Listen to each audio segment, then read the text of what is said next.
It's Robin, Artist Island Crafts, and welcome to my studio. Today I'm going to show you how to make a quilted envelope pillow cover.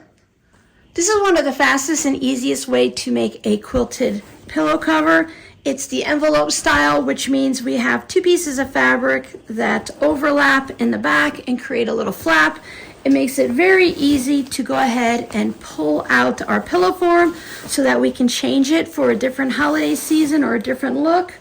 Or we may need to go ahead and wash our pillow cover. Today we're going to be working on an 18-inch pillow form, but I'm going to give you the formula so that you can make it in any size you'd like. Now, as you can see, my project has already been started. I have a piece that has been quilted. This is from a previous project that I was working on with my patrons, and I decided that I wanted to hold it back and turn it into a pillow with you guys. I quilted this very much in the similar way that I would do a regular quilt. I have my fabric that I want on the outside. So whether you have a quilt block, you'd started making some practice blocks and you never really used them in your quilt and you want to turn them into a pillow, or maybe you just have one piece of fabric that you really love. Then I have, for my choice, is 100% cotton batting. And I do like to have a backing when I'm doing my pillows because I don't want to have just the batting there, because over time the pillow form is going to rub on it and then it just could wear it down, and then when you're washing it and everything. So I like to have as close to a finished quilt as I can. This time I'm using a very thin piece of flannel that I just happen to have in the stash because you're not going to see it inside of your pillow. But I still wanted something that was nice. I didn't want to put like a Halloween fabric when I have these really pretty hearts on the outside. So when I was working on this project, I knew that I was specifically going to turn it into an 18-inch pillow. But what if you just have a pillow form and you just have something in your house and you took the cover off and you want to make a cover for it? I just have one of these basic little tape measures. I'll take it from seam to seam, and without pushing down hard or trying to stretch this, because these tape measures do stretch over time. So if you're looking for something extremely accurate, just keep an eye on it and double check that it hasn't gotten stretched or maybe it got melted underneath the iron by accident. But if I go from seam to seam on this pillow form, it says it's 18 inches. So then I know I need to have my pillow cover fit that 18-inch pillow form. I make mine 18.5 inches. It gives it a nice firm fit without it being too stuffed. I don't want something that's going to be too floppy, and I don't want something that's going to be super tight. It will depend on the type of pillow form you have. I do have a nice squishy one here. If yours is very firm and you think it's going to be difficult to put inside a pillow cover, then you might want to go just a little bit larger, so that you have that room to move around. 18.5 inches by 18.5 inches. Now I need to figure out the measurements for the back of it. And this is where, if you're looking online, watching videos and reading blog posts, that everyone seems to have their own opinion on how to figure out the measurements and what size it should be. When we put our backing on, it's going to overlap the opening. There's not going to be buttons or Velcro or a zipper. That's the real simple ease of an envelope style pillow. It has that overlap. Some people only like a little overlap and some people like a little bit of a larger overlap. You have to be careful. If it's too small of an overlap, then you end up with that gapping. Have you ever seen the back of a pillow where it's nice and overlapped here, but it pops open here? That's because the backing fabric didn't overlap enough. And if you overlap too much, it's going to be a struggle to get your pillow form in because they're all sewn together on the seams at the top and the bottom, so you don't have much space to pull it open. I find on average that I like a 4 to 6 inch overlap. I use a 4-inch overlap on a 16-inch pillow because it's smaller. So you don't have as much space here. If you overlap 6 inches, then it's going to be too much. But as your pillow form gets bigger, then you can have a bit of a larger overlap. Today we're going to do a 6-inch overlap, and when you make your first one, just make a fun one. Maybe make it for the kids or grandkids, or maybe you just want to have a holiday one that you only have out for a little bit of a time. So your practice one, if it's not exactly perfect and you want to change the overlap, If you have it for something like Halloween or Thanksgiving or maybe even Christmas, you're not going to have it out for very much during the year. So if it's not quite exactly like you like, it's okay. It's a good practice pillow. And the grandkids aren't going to care because they're going to be throwing this thing across the room and flopping on it. They're not going to notice anything. I'm going to go ahead and write it down because if you're like me and people start saying numbers, it just sounds like want, want, want, want, want, and you don't hear any of it. So my pillow form is an 18-inch pillow form. We're going to be doing the overlap, and we want a 6-inch overlap. Now my actual cover for my pillow is 18.5 inches, but we're going to go with the finished pillow form size because that's the numbers we're going to work with at the end. And then I'll show you, we'll add the seam allowance back in. It's just easier to work with the whole numbers than to try to work with half numbers. Now, if you're just doing a random pillow size and you're totally making it up and you're creating your own pillow form, then you might have to adjust a little bit and kind of use those half numbers and figure it out. So we're going to take the width of our pillow form. We're going to add 6 inches to it. And then we're going to divide that number by 2. And that's going to give us our numbers. We already know that top to bottom is not going to change. So whatever this number is, it's going to stay the same. So our height is automatically going to be 18 inches. We just need to figure out our width. And we are going to need 2 because they're overlapping. We need a left piece and a right piece. If you're going to be using directional fabric, you just pay attention to which way the design is going so you know which way to cut your 18 inches and which way to do your width. So if our pillow is 18 inches, and then we're going to add in 6, so that gives us 24. We will divide that by 2, and that equals 12. So this number right here is going to be 12. So it's going to be 8 inches high by 12 inches wide. And we're going to need 2 of them. So we'll leave this here for a second so you can get a screenshot. I'll also put all of these numbers down below in the description box to make it easy for you. Now, of course, we're working with seam allowances, so we have to add that seam allowance back in. So we want ours to be 18.5 by 12.5, but we're going to have 2 of those pieces. So let's see what that looks like. I've chosen this heart fabric to go on the back, so I do have 2 pieces, 18.5 by 12.5. So what I like to do, instead of just having the plain fabric on the back, I want to add a little bit of strength to it.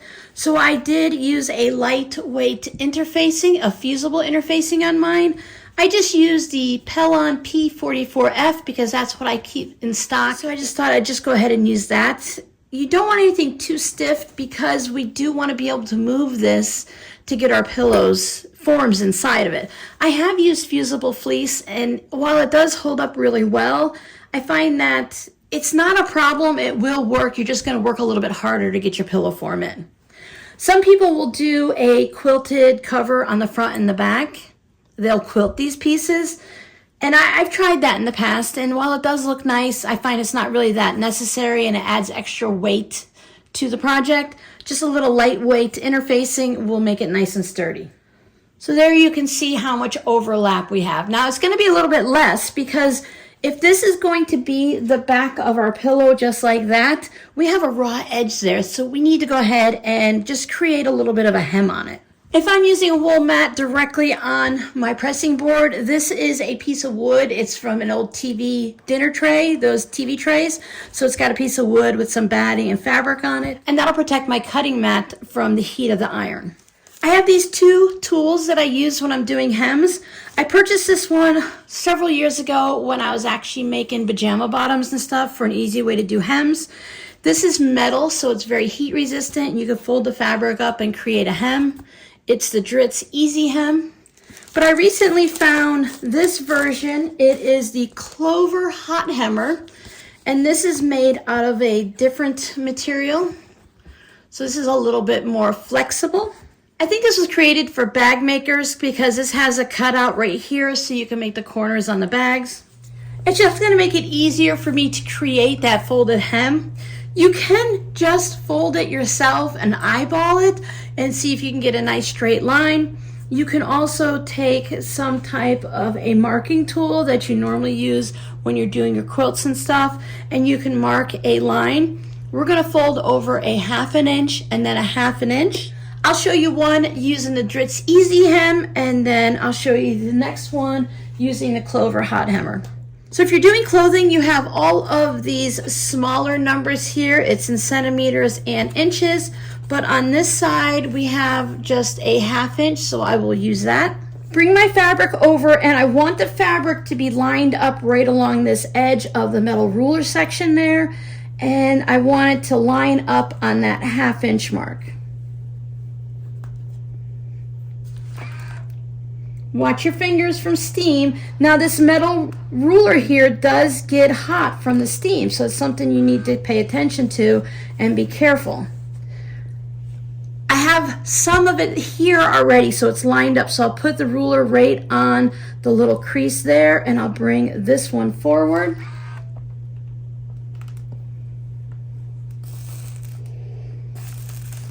If you've been doing this for a while, it's really easy just to eyeball it.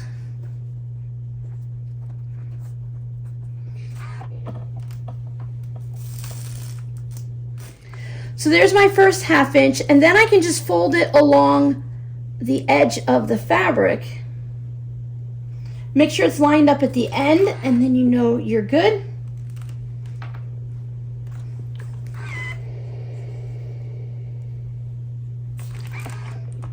If you start at one end, it makes it real easy to just tuck it in before you reach that spot and give it a nice press.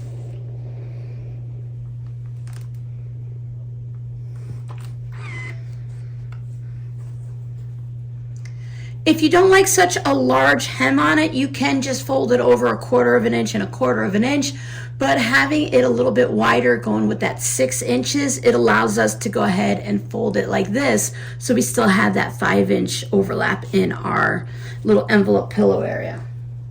Just make sure you're paying attention so that you know exactly which side. If you have directional fabric, you're going to do it on the right hand side of one fabric and the left-hand side of the other fabric.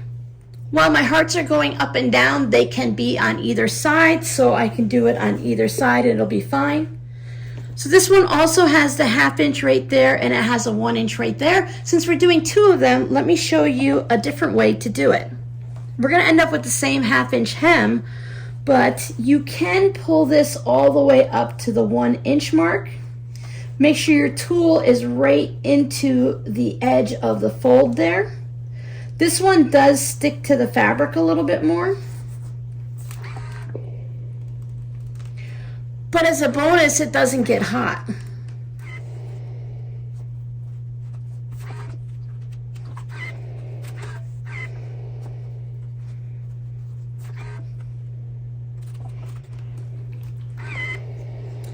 Let it cool for a second. Now we only had to do that one measurement like that. Now the other one we only did one measurement also, and we folded it over.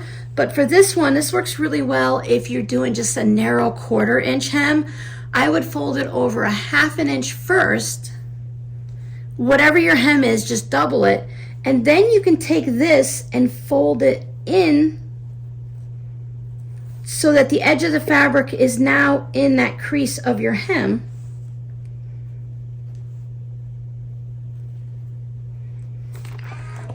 And then just keep tucking it in and working your way up.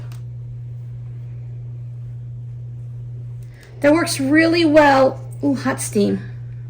It works really well if you have a very narrow hem. So there's our 2 hems. Now we want to secure this. So I'm going to take it to my sewing machine, about a 1/4 inch or so right from this edge right here. I'm going to go ahead and stitch it down. Use a thread that's going to match the front or something that complements it. I'm just going to use white thread for this one. If you want, you can go ahead and use some of your fancy stitches to stitch it down like that. Now if you need to, you could put pins or clips to hold this in place, but usually with a good steamy iron and a nice press, it stays in place fine. I'm using a 2.2 stitch length. You can bump it up to a 2.4 or whatever you normally use to sew your quilt blocks, or if you're doing any type of a hemming project or anything. I'm going to go with a little bit of a scant 1/4 of an inch just to ride right near this edge, just to hold it down. If you want, you can do 2 lines of stitching. You can have one right there near that edge and one near this edge. So I'm going to go ahead with that 1/4 of an inch. If you want, you can go about 1/8 of an inch and top stitch close to the edge here, and then also stitch this side down to give it a little bit more of a decorative look if you'd like. It's up to you. It's going to be your pillow. You can make it any way you'd like.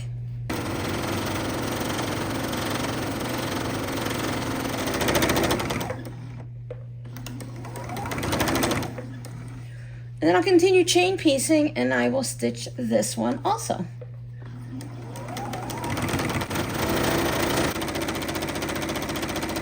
Both of them are hemmed. Now, if you have one that's a little bit wonkier than the other, or you only put decorative stitching on one of them is not going to be seen. When it's on the pillow form, it's going to be underneath this outer fabric. So if you got a little wonky and you had a little hiccup along the way, then we'll go ahead and use that one so that it's the one that's underneath and on the inside, so then nobody will see it. So this is the front of our pillow, and this is the back, and this is what it's going to look like.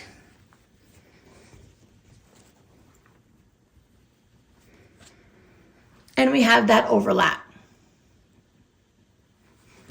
But to sew it together, we want to make sure we have the right sides touching. Just like when we're flipping other things out, we want to do it right sides together.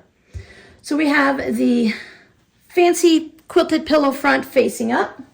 Now, since these are going to be right sides together, whichever one was the nicest looking and didn't have the wobble in it, that's the one you want to put down first.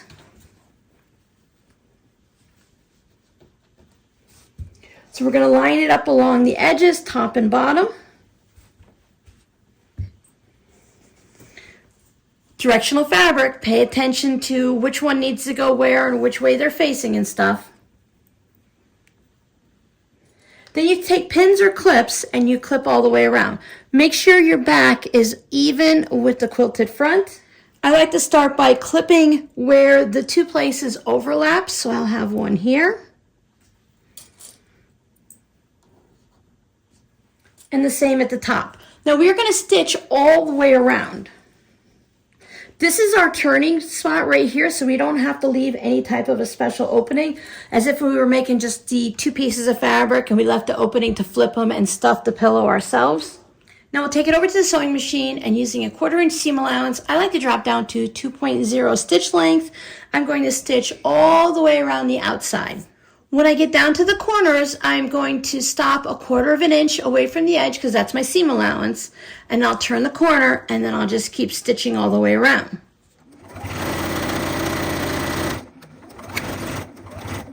So when it looks like you're about a 1/4 of an inch from the corner, I have my needle down. I'll turn my project, and if the fabric lines up perfectly to the edge of the foot, for me that's a 1/4 of an inch. Then I'm okay. If not, I might have to come back and take another stitch, and then I can turn it. If you've gone too far, then just back stitch. Remove your pins and clips as you come to them. Now these next 2 clips are showing me where my overlap is, and I want to back stitch just to give that a little extra support, because there's going to be a lot of pulling on that to put our pillow form in and out. So I just want to give it that extra security of a back stitch. So I will go past the little hem, back stitch again, and then go forward. I'll do the same thing when I get to the next clip. Now you might find a walking foot is helpful.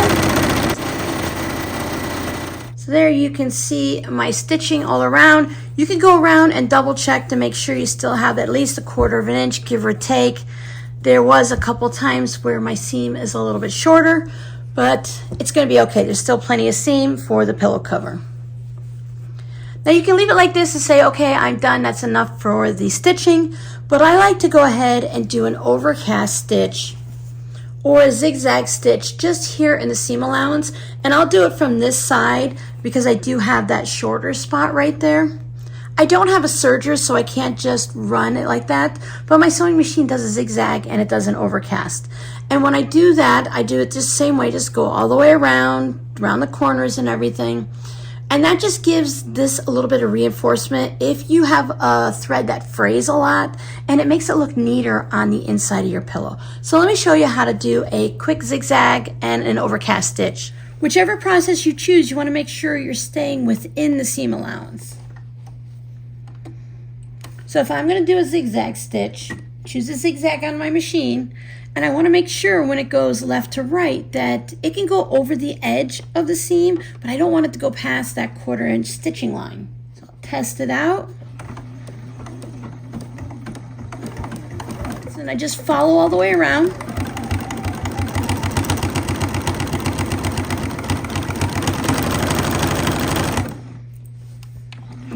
Or my machine comes with an overcast foot. Most machines do, even some of the smaller machines. I'll just change that foot. Check your manual or check online to see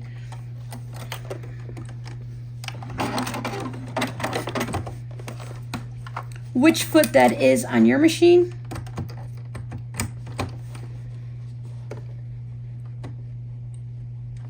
And when I choose the overcast stitch on my sewing machine, that's going to go over the thread, similar to a serger, but not quite the same. You still want to make sure that you're not going to go past your stitching line. So this is purposefully going off of the quilt and back onto the quilt, and it's wrapping the thread around the edge like a serger would. And then I'll just continue that all the way around my pillow cover. I went with the zigzag stitch versus doing the overcast stitch just because it's a lot quicker and it doesn't take as much thread. So that's all set. Now, we only used a 1/4 inch seam allowance. You could probably get away with not trimming your corners, but if you had a larger seam allowance, you can just trim a little of the bulk out of those corners. Again, it's a 1/4 inch seam allowance, so I'm going to go ahead and leave it. If this is your first pillow and you're struggling with that 1/4 inch, go ahead and do a 3/8. It's just between a 1/4 inch and a 1/2 inch. You can even go up to a 1/2 inch if you want. It'll make it a little bit snugger on your pillow form, but that's okay. And then going forward, you'll just know to make your pillows a little bit bigger based on your seam allowance. So there it is. There's my pillow on the inside. Just bring my corners through, turn it through that little flippity spot. I usually start by putting a finger on the corner and a thumb on the other side, and I can just gently push it through and do that on all 4 corners.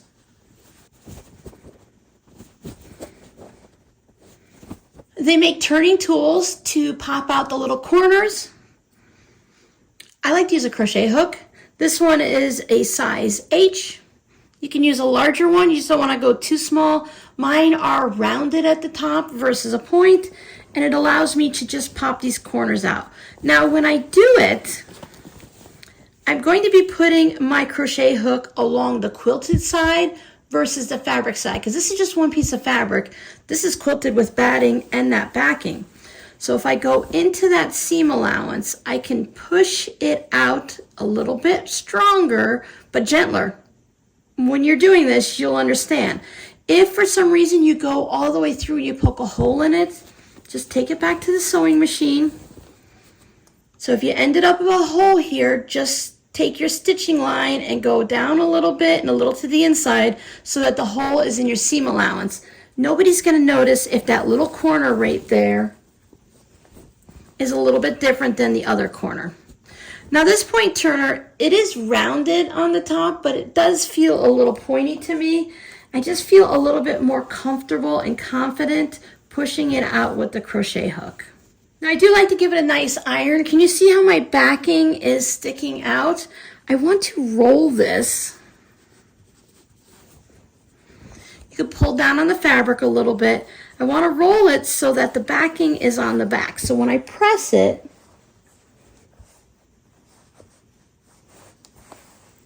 it'll give it just a nice finished look. When you put it on your pillow form, it's really not going to matter that much. But if you're going to lay this flat and take a picture of it and show it off, then it's nice to have all four edges nice and neat. Now comes the fun of putting the pillow form into the pillow cover. Sometimes it's easier to grab the two corners and just squish them in. Squish it down, find the other side, get those corners in there, and then once you have it in, you can go ahead and fluff it out and move everything around and make it nice and pretty. Make sure your flap on the underside is not tucked under.